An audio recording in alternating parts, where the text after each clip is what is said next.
आज हमारे पास एक सेट आया है रेडमी 6A। और इस सेट जिस दुकानदार भाई ने मेरे पास भेजा है तो उसका कहना है कि सेट मेरे पास आया था और मैंने इसको कुछ नहीं किया था। मतलब उसका कहना था कि इसका eMMC का प्रॉब्लम था। इसका 90% कंज्यूम हो गया था। तो उसने eMMC को निकाल के प्रोग्राम करके फिट किया। फिट तो हो गया, लेकिन ये ऑटो कोड पर जा रहा है। ऑटो कोड पर जा रहा है। उसके अलावा इसको जितने भी तुम कोशिश करो, ये सिंक्रोनाइजेशन फेल करता है, क्लास नहीं हो रहा। तो पहली बार जब मैं देखा तो मैंने देखा कि इसका जो क्रिस्टल है वो खराब है। अब मैंने क्रिस्टल को बदल दिया। बदलने के बाद एक पोर्ट बन गया। उससे पहले ये पोर्ट नहीं बनता था।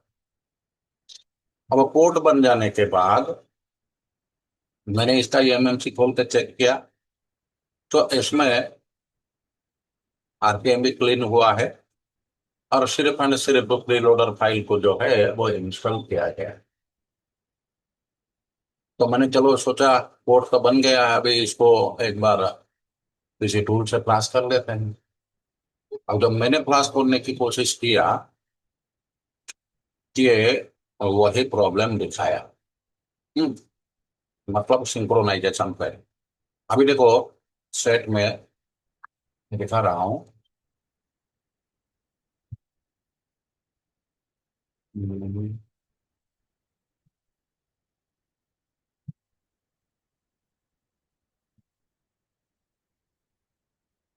ये देखो, सेट में तुम्हारा बैटरी भी है, बोर्ड भी सही से लगा है, और ये मैंने चार्जर लगा के रखा है। हम्म चार्जर लगाने पर यहाँ पर कुछ नहीं हो रहा है।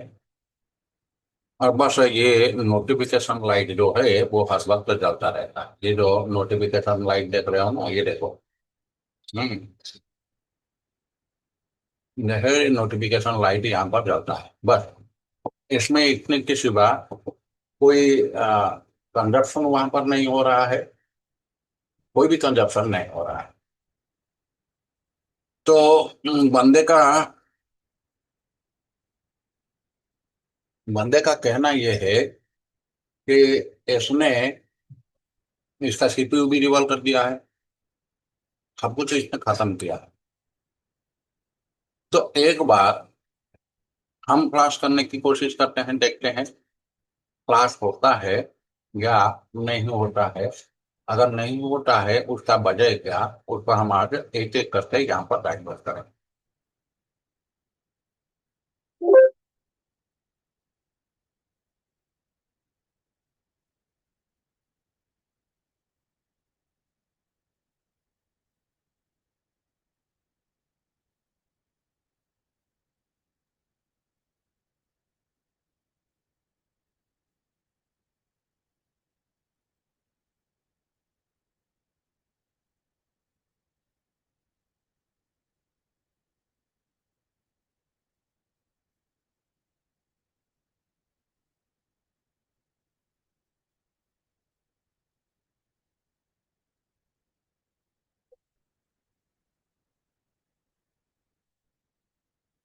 तो ठीक है, राइट पास दबाते हैं।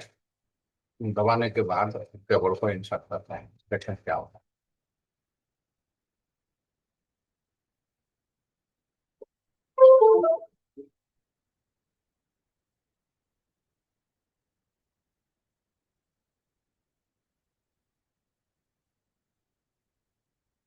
तो बंदे ने सही कहा था, सिंकिंग सिंक्रोनाइजेशन ये फेल कर रहा है। यहाँ पर हमको तो सही है, लेकिन ये सिंक्रोनाइजेशन नहीं कर रहा है। तो एक बार आप जब मीडिया टेक का बूट सीक्वेंस के हिसाब से इस बार एक एक करके चेक करेंगे और देखेंगे कि ये हमारा फॉल्ट कहाँ है। ठीक है, अब यहाँ से हम एक एक को यहाँ से चेक करेंगे ना। तो सबसे पहले एक काम करते हैं, प्रोजेक्टर को बड़ा कर लेते हैं। तो ये आ गया हमारा। हाँ, ओके। तो इसको और थोड़ा छोटा कर देते हैं। तो सबसे पहले इस मोबाइल में हम चार्जर का इंसर्ट करेंगे, और इंसर्ट करने के बाद सबसे पहले पावर आईसी के पास वीपीएच पहुंच रहा है कि नहीं पहुंच रहा है इसकी जानकारी हम लोग। चलो, मीटर को रख लेते हैं वोल्ट मोड में। अब सिंपल यहाँ पर ग्राउंड करते हैं और चेक करते हैं। तो बीबीएसली यहाँ पर 4.16 आ रहा है, तो इसका मतलब ये है कि इसमें वीपीएच बन रहा है। चलो, वीपीएच के बाद हमें जो सबसे पहला वोल्टेज देखना है वो है पावर की का वोल्टेज। चलो, यहाँ से पावर की का वोल्टेज को चेक करते हैं। और पावर की का वोल्टेज कहाँ पर है भैया? यहाँ पर अगर आके देखते हैं तो इन्हीं में से कोई, हाँ ये शायद पावर की है। हाँ देखो, पावर की में भी वोल्टेज सही बन रहा है। अगर पावर की में वोल्टेज बन गया तो इसके बाद सबसे पहला वोल्टेज हम देखेंगे तो वी रेफरेंस का वोल्टेज, और रेफरेंस वोल्टेज को देखेंगे जो कि 1.1 वोल्टेज का है। और ये है वो वी रेफरेंस, तो ये भी बन रहा है 1.148, ये भी बन रहा है। वी रेफरेंस के बाद हम जो वोल्टेज देखेंगे वो है, देख लेते हैं हमारा जो हमारा जो सीक्वेंस है उस सीक्वेंस में से देख लेते हैं। तो ये रेफरेंस के बाद D I V D I G 1.8, V D I G 1.8। तो उसको थोड़ा छोटा कर लेते हैं, इसको थोड़ा छोटा कर लेते हैं। अरे वाह, ये क्या हुआ?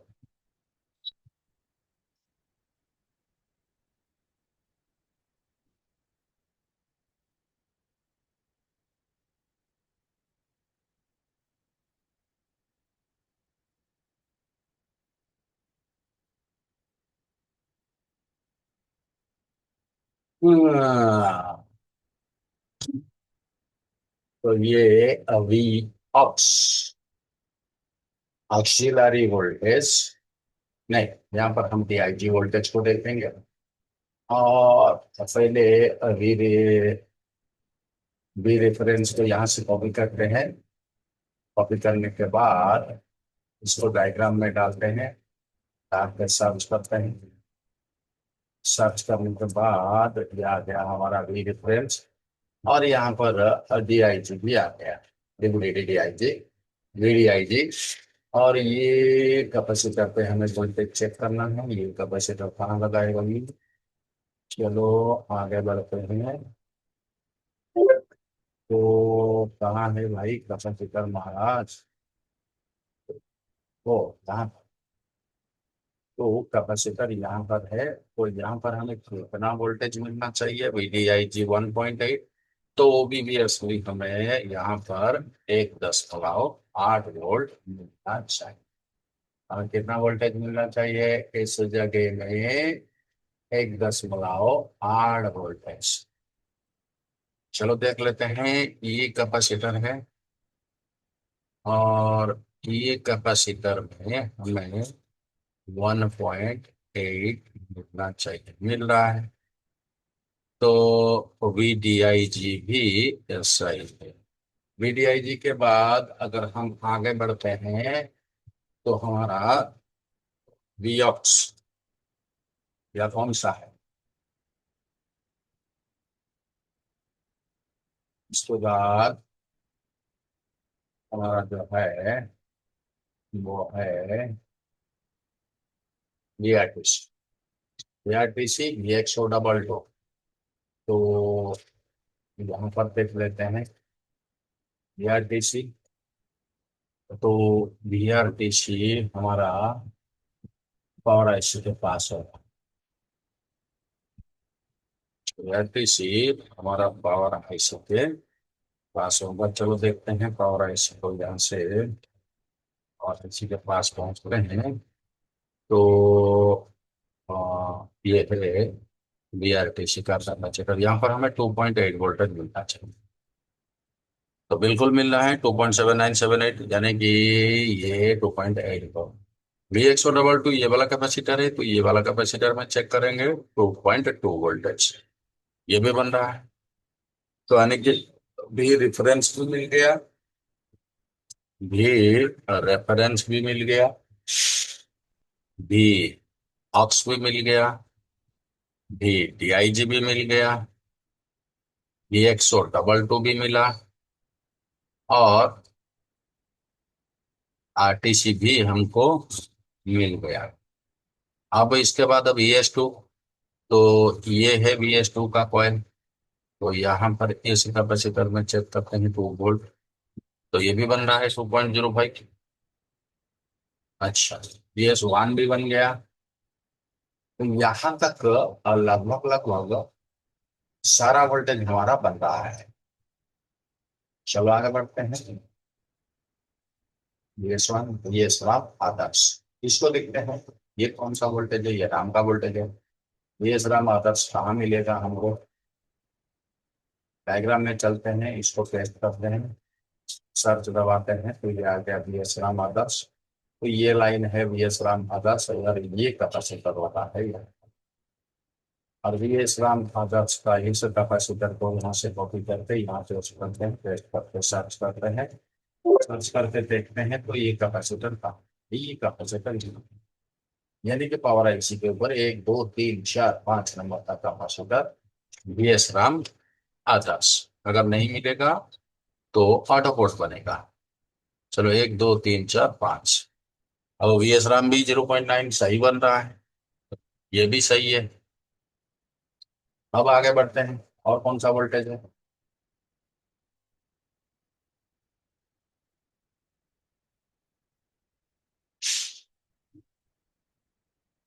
विकोर। विकोर कितना वोल्टेज बनेगा भाई? विकोर को यहाँ से हम कॉपी करेंगे और यहाँ इसको पेस्ट करेंगे, पेस्ट करके सर्च करेंगे, मिला के विकोर। विकोर का ये है DVD कोर। और इस इंडक्टर पे या तो हम इसे इंडक्टर पे ही देख लेते हैं विकोर।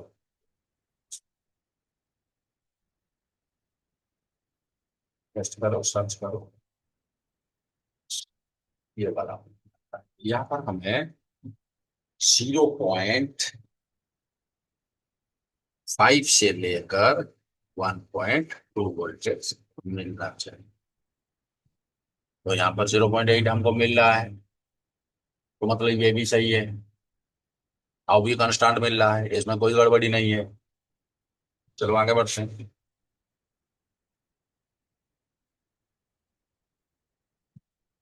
इसके बाद हमारा कौन सा वोल्टेज बनेगा? और पी मॉडर्न। वी मॉडर्न को यहाँ से कॉपी करते हैं, डायग्राम में पेस्ट करते हैं और मॉडर्न को ढूंढते हैं। कहाँ है भाई मॉडर्न महाराज? तुम यहाँ पर हो। तो इस कॉइल पे हमें मिलेगा DPDP मॉडर्न। इस कॉइल पे मिलेगा। इस कॉइल पे हम चेक कर लेते हैं। PL 2003 लेआउट में चलो, लेआउट में इसको पेस्ट करो, पेस्ट करके सर्च करो महाराज, PL 2003 का आंकड़ा। तो ये PL 2003 है, ये PL 2003 है। यानी कि ये वाला जो कैपेसिटर है, इस कैपेसिटर में हमें वोल्टेज मिलना चाहिए, कंस्टेंट मिल रहा है। तो इसको देख लेते हैं, ये भी कंस्टेंट मिल रहा है। इसके बाद ये भी देख लेते हैं, ये भी कंस्टेंट बन रहा है। और ये तो एपीटी का है, ये बनेगा नहीं, ये नेटवर्क आने के बाद बनेगा। तो यहाँ पर B code, B modern, B ops लगभग लगभग हमारा बन चुका है। एक और भी मॉडल जो है, अभी देखते हैं extra PMIC PN2। Extra PMIC N तो शायद इसमें इस्तेमाल हुआ नहीं है, फिर भी एक बार कोशिश करके देखने में क्या है। चलो सर्च करते हैं। हाँ यार है ना।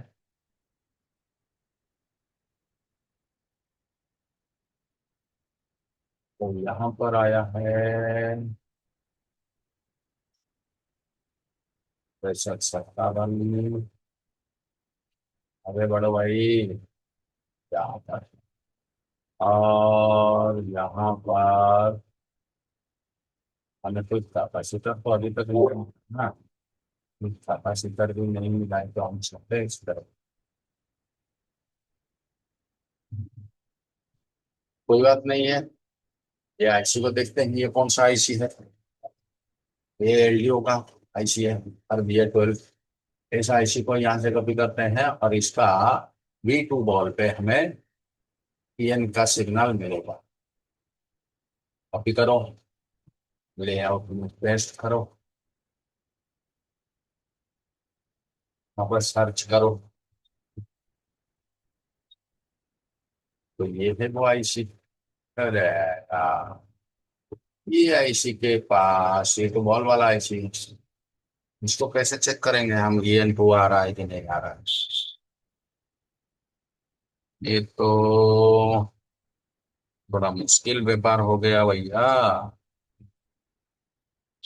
तो चलो EN2 को हम मानते नहीं, क्योंकि EN2 अगर नहीं बनेगा तो VA 12 भी नहीं बनेगा।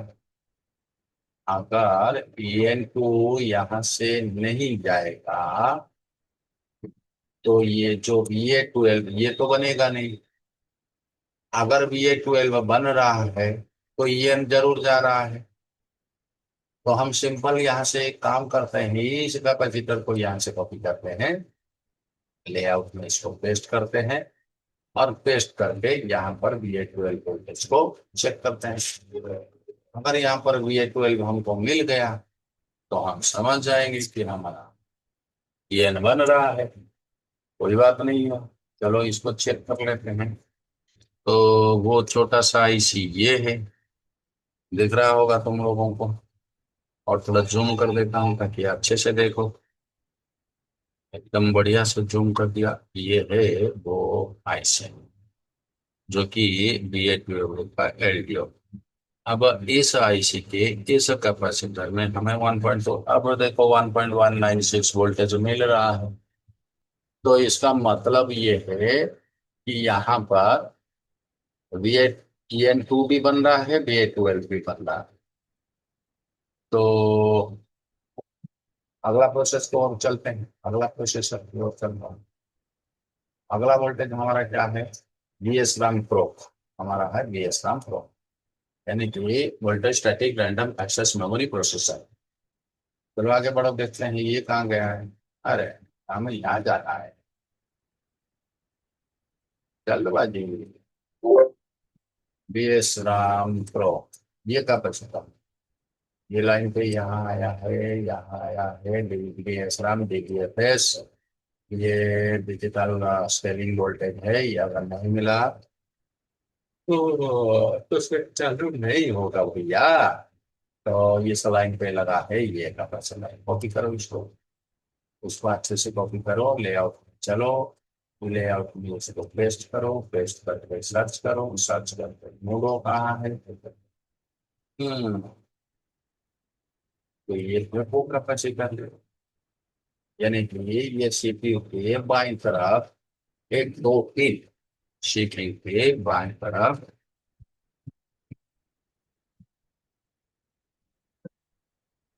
हम्म,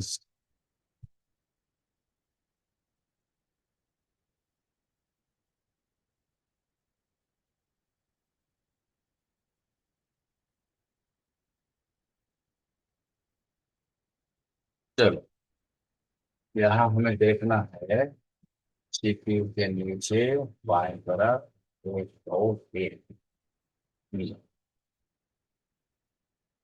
पे आ गया हमारा सीपीयू बाएं तरफ।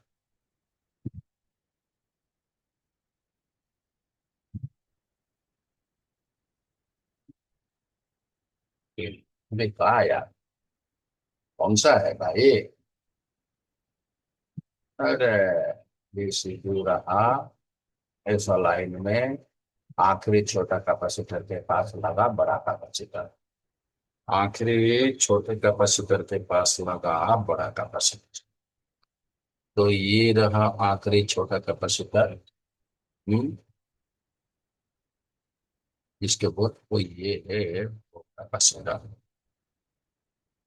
तो इस कैपेसिटर पे हमें वोल्टेज मिल रहा है, ये भी मिल रहा है। तो ये राम, हाँ हाँ, ये भी मिल रहा है हमें। हम्म, इसके बाद बी प्रोक। बी प्रोक को ऑलरेडी हमने चेक कर लिया, चलो एक बार चेक भी कर लेते हैं बी प्रोक को।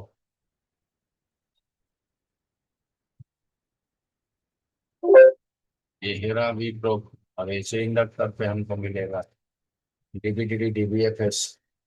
चलो कोई बात नहीं, उस इंडक्टर को यहाँ से उठाते हैं और सर्च कर। अरे भाई, ये है वो इंडक्टर। ये ऊपर से एक तो तीन, यानी कि ये है वो इंडक्टर। ऊपर से एक दो तीन, तो ये तो पहले से भी हमने चेक किया था, तो यहाँ पर भी वोल्टेज बन रहा है। तो इसको हटाओ, आगे बढ़ो। हमारा अगला वोल्टेज कौन सा है? VIO 1000। इसको क्लिक करते हैं, डायग्राम में पेस्ट कर देते हैं, पेस्ट करके सर्च करते हैं कहाँ है भाई। ये लाइन है, ये लाइन पे ये कैपेसिटर लगा है। तो इस कैपेसिटर को यहाँ से कॉपी करते हैं, लेआउट में लेके इसको पेस्ट कर देते हैं, सर्च करते हैं कहाँ है भाई कैपेसिटर महाराज। तो ये पावर आईसी के ऊपर लगा है, पहला कॉइल के पास वो पहला कैपेसिटर है, कॉइल के पास ये पहला कैपेसिटर है। तो ये है हमारा, ये कॉइल है, कॉइल के पास ये है पहला कैपेसिटर। गौर से देखना, ये है कॉइल और कॉइल के पास ये पहला कैपेसिटर, और इसमें हमें वन पॉइंट। अरे यार, ये भी तो बन रहा है, ये भी तो बन रहा है ना। चलो आगे बढ़ते हैं। इसके बाद हमारा कौन सा वोल्टेज बनना चाहिए? VIO का मतलब VEMC। अरे यार, ये तो शायद तो माइक्रो के लिए वोल्टेज है। फिर भी चेक कर लेते हैं, डायग्राम पे चलते हैं। इसको पेस्ट करते हैं VEMC, सर्च करते हैं कहाँ है महाराज। तो ये लाइन पे लगाइए नमस्कार, C2132। इसको कॉपी करते हैं और इसको पेस्ट करके सर्च करते हैं। तो ये है वो कैपेसिटर, ये है वो कैपेसिटर जहां पर हमें क्या मिलना चाहिए? VEMC, यानी कि लगभग लगभग 2.8 वोल्टेज के आसपास शायद। एक बार देख लेते हैं।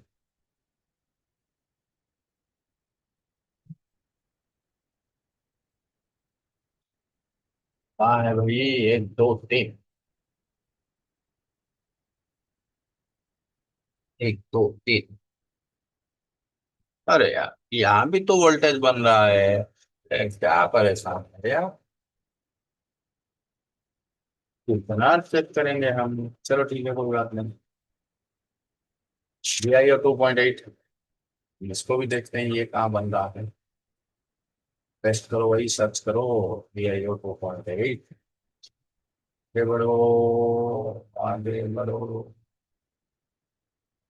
आगे बढ़ो तो सेंसर के लिए गया हो वही तो गया नहीं पर सेंसर लेते हैं ये आई हो तो अरे यार,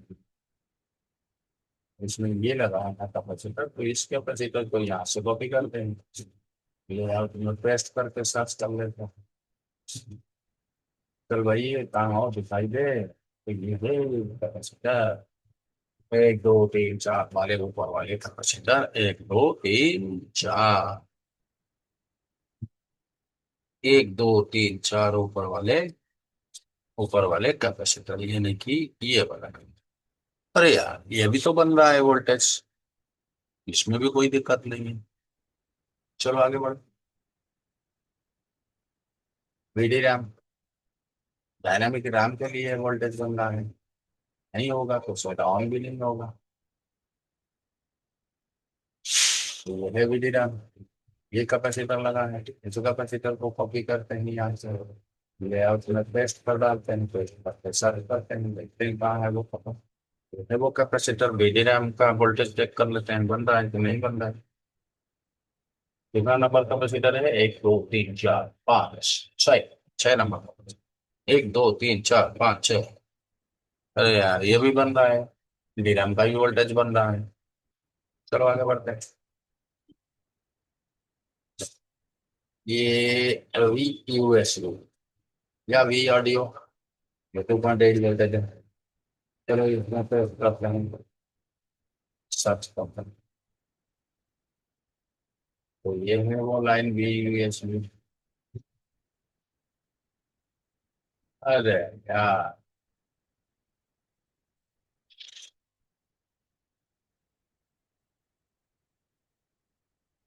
इसमें तो कोई भी कैपेसिटर इसमें लगाया ही नहीं।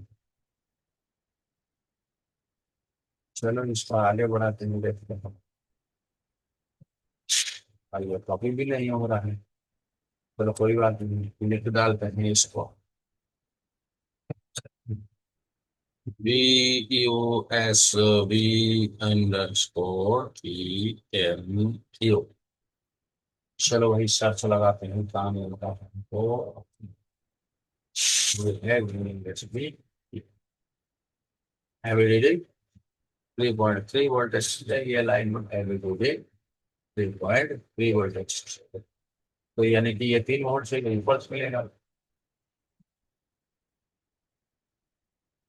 इस कैपेसिटर को यहाँ से कॉपी करो और पेस्ट करो भाई आगे बढ़ो बढ़ लियो ये है वो कैपेसिटर यहाँ पर हमें 3.3 वोल्टेज चाहिए। चलो कोई नहीं इस वोल्टेज को भी चेक करो तो ये है हमारा सीपीयू और सीपीयू के पास ये रहा वो कैपेसिटर। क्या बात है यहाँ पर तो हमको वोल्टेज भी मिल रहा है तो यहाँ तक भी वोल्टेज में कोई प्रॉब्लम नहीं है। अब क्या करे भाई चलो कोई बात नहीं आगे बढ़ते हैं। इसके आगे कौन सा वोल्टेज हमारा बनना चाहिए EXT PMIC EN1 ये शायद इसमें है ही नहीं। चलो एक बार कोशिश कर लेते हैं। है है लेकिन कोई इस्तेमाल इसमें हुआ ही नहीं। चलो आगे बढ़ो। इसके बाद आता है रीसेट बी।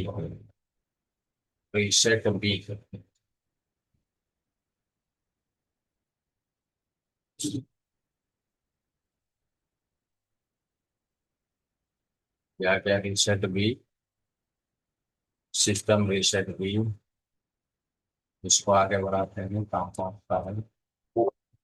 क्या क्या सिस्टम रीसेट बी यहाँ पर आ गया तुम्हारा टेस्ट पॉइंट TP57 यहाँ से इसको कॉपी करते हैं और लेआउट में इसको पेस्ट करते हैं। तो ये है वो टेस्ट पॉइंट जहां पर हमें 1.8 वोल्टेज मिलना चाहिए। कोई बात नहीं है चलो हम उस टेस्ट पॉइंट पे चलते हैं। तो ये है हमारा पावर आईसी और पावर आईसी के पास ये रहा वो टेस्ट बोर्ड। अरे यार, यहाँ भी तो 1.8 वोल्टेज मिल रहा है। तो सारे वोल्टेजेस तो हमारा सही बन रहे हैं। बूट सीक्वेंस हमारा सही है। अगर बूट सीक्वेंस हमारा सही है तो सेट पावरिंग ऑन क्यों नहीं हो रहा है? हम मान के चलो इसका एमएमसी खराब था, इसको कोई प्री लोडर डाला है। तो चलो प्री लोडर डालने पर भी तो ये तो क्लास होना चाहिए ना, तो ये क्लास भी नहीं हो रहा है। चलो देखते हैं इसमें और क्या हो सकता है। उसमें और क्या हो सकता है उसको भी हम देखें। आगे बढ़ते हैं और इसमें चलो और कौन सा बोलते हैं। हाँ जरा एक जरा हम वॉचडॉग को भी देख लेना चाहिए। तो सिस्टम रिसेट किया गया वॉचडॉग को भी चेक कर लेते हैं। Test point 44। टेस्ट पॉइंट 44 को कॉपी करते हैं, लेआउट में इसको पेस्ट करते हैं। पेस्ट करके सर्च करते हैं, सर्च करने के बाद ये मिला हमको। टेस्ट पॉइंट 44 में भी हमको स्टेबल 1.8 वोल्टेज मिल जाना चाहिए।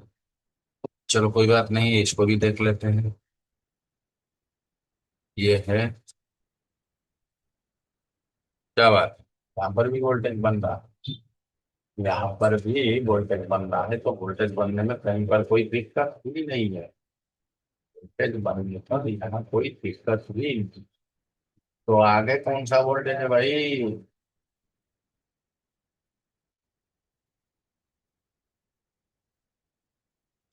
हाँ,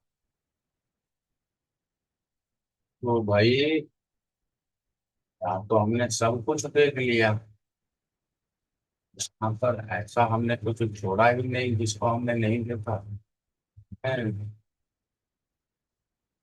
तो अगर ये कहा जाता है कि बूट सीक्वेंस, यानी कि मोबाइल चलने का वो धारा है जिस धारा के तहत अगर ये सारे वोल्टेज बन रहे हैं और सीपीयू पीएस को होल्ड कर रहा है, तो सेट हमारा ऑन हो जाना चाहिए। लेकिन सेट हमारा ऑन नहीं हो रहा है।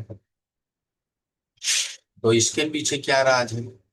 सारे वोल्टेज हमारा सही बन रहे हैं, सब कुछ हमारा सही बन रहा है, सभी लाइनें हमारा सही है।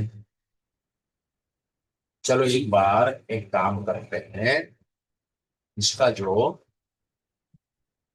एमएमसी है इसको निकालते हैं और निकाल के एक बार इसको बाहर प्रोग्राम करने की कोशिश कर रहे हैं। ठीक है, चलो कोई बात नहीं।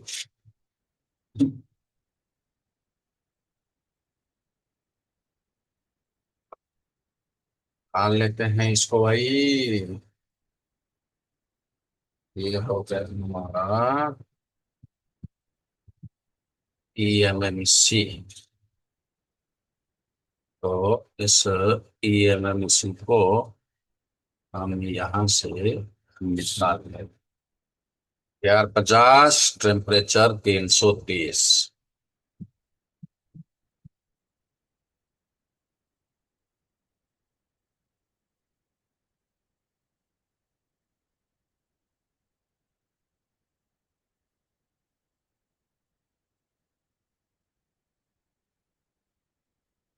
चलो भाई, इसको ये भाई बॉक्स में कनेक्ट कर देते हैं।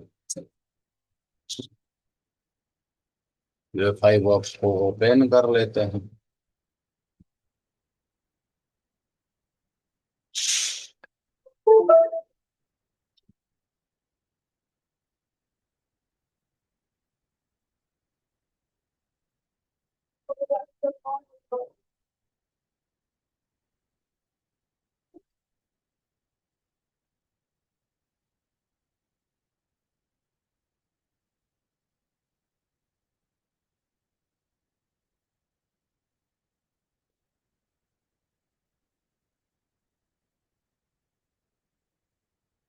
चलो जरा इसका हेल्थ भी चेक कर लेते हैं।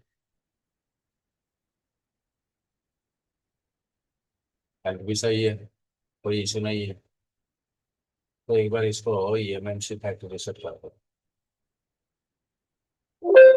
एक बार ईएमएमसी फैक्ट्री रीसेट कर देते हैं।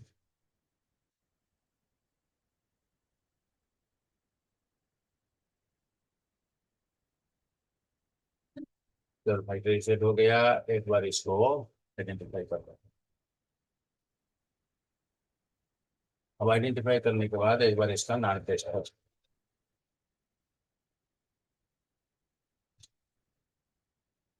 तो नाम टेस्ट भी ये पूरी तरह से पास है, तो यहाँ पर कोई हमें दिक्कत नहीं। तो सबसे पहले यहाँ पर हम क्या करते हैं, तो आप स्पीड को थोड़ा बढ़ा देते हैं।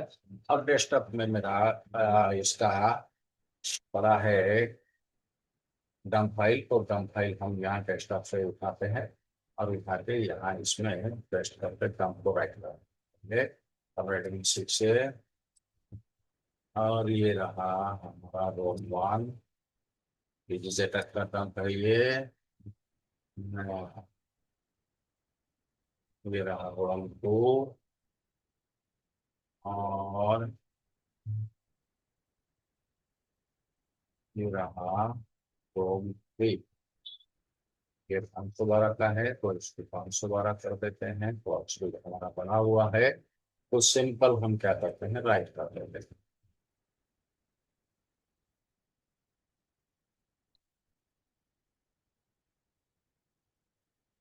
चलो यहाँ से हमारा फेल शुरू हो गया है।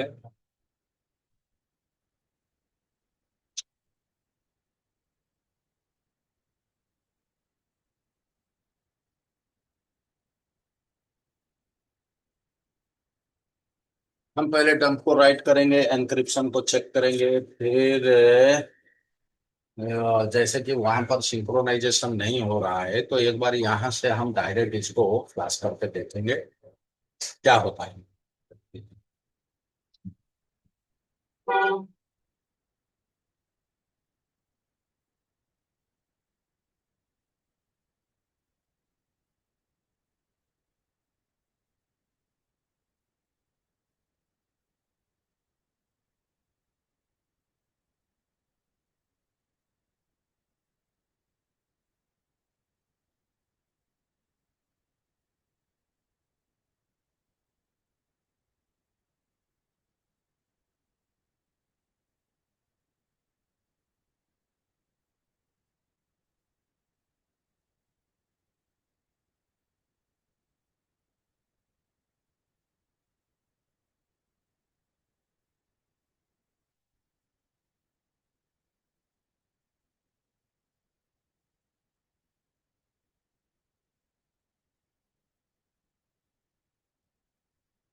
तो चलो यहाँ से हमारा हो गया ये।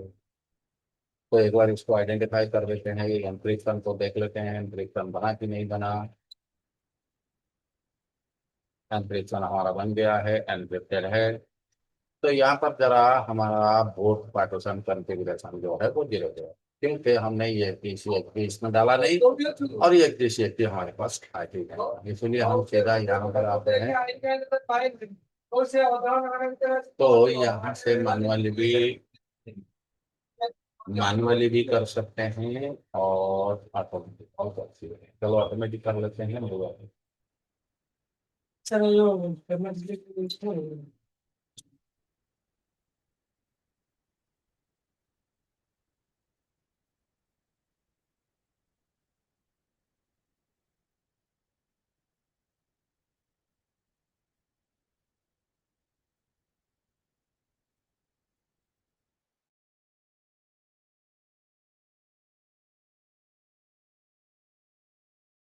तो यहाँ से तो यहाँ से हमारा आ, हो गया है, मतलब इसका बूट कॉन्फ़िगरेशन 0 × 48 बन चुका है, और एंक्रिप्शन भी हमारा आ चुका है। बूट पार्टीशन 1 पर एनाबल की गई इंडिया टेक है, और डिवाइस पार्टीशन पॉसिबल यहाँ पर सारा SDC XD version 1.8, MMC version 5.1, और ये रहा इसका product code, BGA discrete ambassador. सब कुछ यहाँ से यहाँ तक हमारा सब कुछ तो सही है, यहाँ पर कोई भी गड़बड़ नहीं। तो यहाँ पर सीधा हम चलते हैं फैक्ट्री इमेज में। फैक्ट्री इमेज में जाके यहाँ पर हम वेंडर को सिलेक्ट कर देते हैं, मीडिया टेक वेंडर सिलेक्ट कर देते हैं, और यहाँ से इसका प्रोफाइल को सिलेक्ट करते हैं। तो उसका प्रोफाइल को सिलेक्ट करने के लिए आ, हम चलते हैं files, Android, Xiaomi, display cactus. अगला भाई ना, तो यहाँ पर सब कुछ फाइल हमारा आ गया है। तो हम सिंपल यहाँ से क्या करते हैं, राइट करते हैं।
वीडियो यहाँ पर बहुत लंबा होने वाला है, तो इसलिए मैं एक काम करता हूँ, यहाँ पर वीडियो को वॉच कर देता हूँ। जब खत्म हो जाएगा, खत्म होते होते मतलब होने का टाइम आएगा, तो यहाँ से मैं फिर से चालू कर दूंगा, ताकि हम लोगों का और तुम लोगों का वक्त भी बचा रहा है। ओके। तो यहाँ से हमारा क्लासिंग जो है वो कंप्लीट हो चुका है। तो एक बार यहाँ से आइडेंटिफाई कर लेते हैं। तो ये ऑलरेडी अभी कंप्लीट हो गया है यहाँ पर। हम्म। तो चलो इसको रिवॉल्व करते हैं, रिवॉल्व करके मदरबोर्ड में डालते हैं, देखते हैं क्या होता है।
तो यहाँ से हमारा एमएनसी लग चुका है।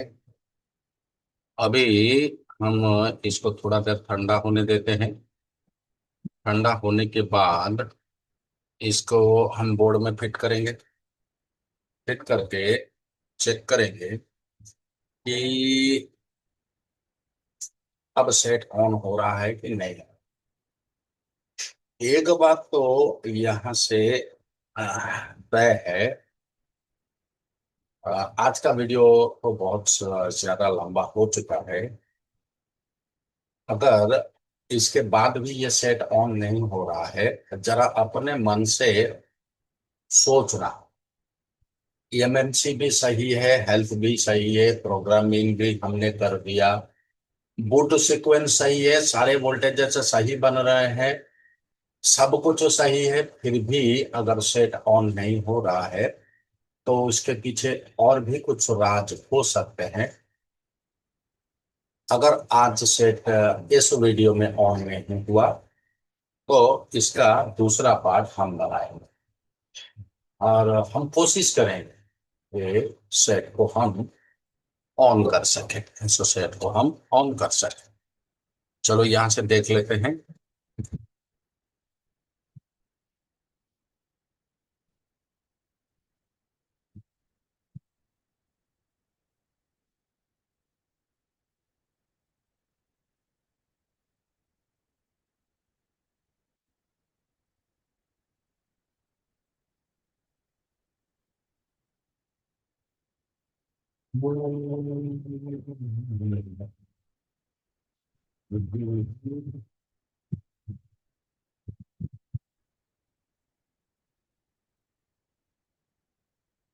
नहीं, अब भी इस समय कोई भी हलचल नहीं है। अभी देख लेते हैं। हाँ, वही नोटिफिकेशन लाइट सिर्फ इसका चल रहा है। नोटिफिकेशन लाइट, सिर्फ नोटिफिकेशन लाइट चल रहा है। चलो देखते हैं अब भी ये बोर्ड बना रहा है क्या। एक बार इसको देख लेते हैं, अब भी ये पोर्ट बना रहा है क्या।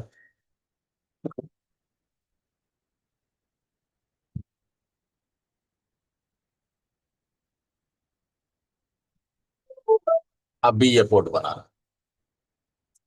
तो इसका मतलब क्या हो सकता है?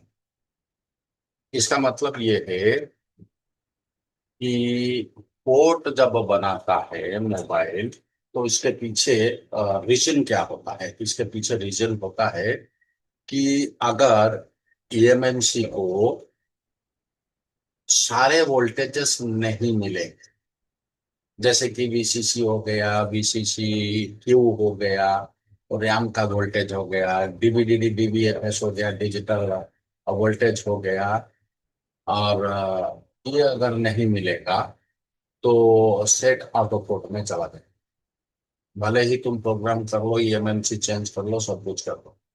और सीक्वेंस के हिसाब से हम लोगों ने जिन सारे वोल्टेजेस को चेक कर लिए, ये सारे वोल्टेजेस हमारा ऊपर था। तो इसके बाद हम क्या करेंगे कि इसका जो सारे वोल्टेजेस है ना, आईसी के प्यार में चेक करेंगे। यानी कि ये थोड़ा लंबा प्रोसेस चलेगा। हालांकि ये ऐसा नहीं है कि ये Redmi 6 है तो ये जो प्रोसेस मैं यहाँ पर दिखा रहा हूँ, ये प्रोसेस और किसी में नहीं लगेगा। ये प्रोसेस जितने भी मीडियाटेक का आईसी है ना 4G सेट में, जिसमें दो आईसी का सीक्वेंस होता है, यानी कि एक चार्जिंग आईसी और एक पावर आईसी का सीक्वेंस होता है ना, तो उन सभी में ये जो प्रोसेस मैं यहाँ पर करके दिखा रहा हूँ तुम लोगों को, यही प्रोसेस तुम्हारा सभी में लगे। इसलिए ये मत समझना कि ये Redmi 6 है और ये तो पुराना हो गया, इसको क्या देखना है। गलती से गलती मत करना, क्योंकि बेसिक फंडामेंटल्स दुनिया भर में, चाहे फ्लैगशिप मोबाइल हो या एंट्री लेवल मोबाइल हो, सभी में एक ही होता है। ठीक है ना? तो चलो यहाँ पर ये कोड बन रहा है। अब भी इसमें कुछ भी नहीं है। चलो एक बार इसको दोबारा फ्लाश करने का कोशिश करते हैं, देखते हैं फ्लोस फ्लाश होता है क्या। यूनिटी को उठाते हैं और यहाँ से पहले से टर्मिनल लोड है, तो एक बार क्या करते हैं, राइट फ्लाश पे क्लिक करते हैं और राइट फ्लाश पे क्लिक करने के बाद केबल को इंसर्ट कर देते हैं।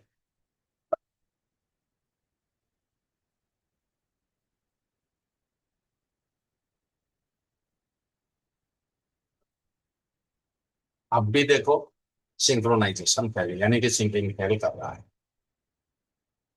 तो ये सिंकिंग फेल किसी भी डीएम डीपी चार्जिंग सर्किट या इसके लिए नहीं है, क्योंकि यहाँ पर हमारा सारा वोल्टेज जैसे बन रहा है, यूएसबी कनेक्ट भी हो रहा है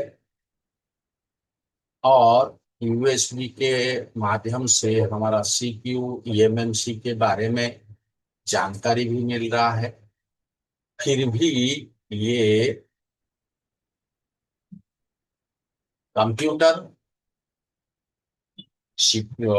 हमारा मोबाइल का सीपीयू और मोबाइल का ईएमएमसी, इन तीनों के बीच में सिंक्रोनाइजेशन कर नहीं पा रहा।